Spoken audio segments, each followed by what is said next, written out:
La question du périnée m'a intéressée après ma première grossesse. Avant, j'avais pas entendu parler du périnée du tout. Alors le périnée est essentiel puisqu'il assure plusieurs fonctions. Une fonction de continence urinaire, une fonction de continence anale, une fonction de maintien des organes et une fonction sexuelle. Donc je ne connais pas dans l'organisme un muscle qui ait autant de fonctions et autant de pouvoir. À la suite de ma première grossesse, je me suis rendu compte que quand notamment j'allais faire des courses, que je portais des choses lourdes et que je faisais des efforts en me levant ou en me baissant pour prendre ma fille par exemple, il m'arrivait d'avoir des petites fuites. L'affaiblissement du périnée, c'est-à-dire un relâchement périnéal, peut avoir plusieurs conséquences.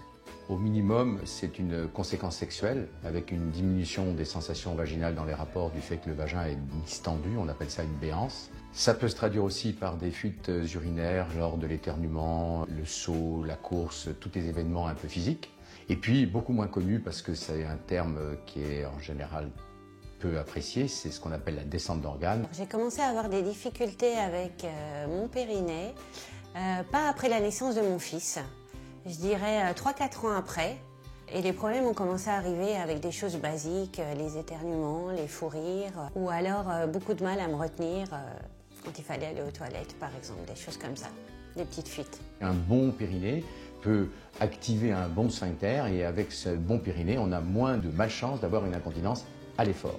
En général, on s'aperçoit que le périnée est défaillant quand il est trop tard, puisqu'on a les symptômes. On a l'impression aussi qu'on peut avoir une espèce de ptose, de pesanteur. Le fait d'avoir une sensation de pesanteur fait qu'en effet, ça nous freine dans des mouvements et même dans la perspective de reprendre une activité sportive, par exemple. Je me suis rendu compte en discutant avec mes amis qui ont accouché entre-temps que beaucoup avaient ce problème. Parmi les femmes qui ont accouché, 30% sont vraiment très atteintes par cette pathologie périnéale. 30% de 850 000, ça fait 250 000 femmes par an. Au bout de 4 ans, ça fait 1 million de femmes concernées par ce problème de périnée. C'est un sujet tabou, certes, mais depuis quelques années, il existe une amélioration sur cette pathologie tout à fait particulière.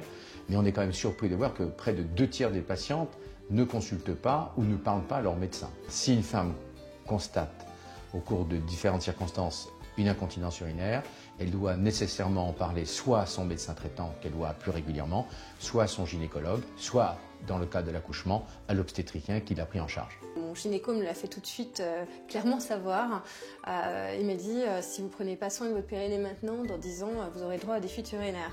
Il est clair que lorsque ce muscle est déficitaire, il faut recourir à de la rééducation, la classique rééducation périnéale, qu'on peut faire soit chez une sage-femme, soit chez un kinésithérapeute. La sage-femme a essayé de m'expliquer comment contracter mon périnée. C'était avec une sonde, donc elle me laissait avec ma sonde pendant le temps de la séance et je me rendais bien compte que je n'arrivais pas du tout à contracter. Alors actuellement, les femmes, même si elles vont faire leur première séance de rééducation chez un kinésithérapeute ou une sage-femme spécialisée dans cette prise en charge, ont peu le temps de continuer cette rééducation.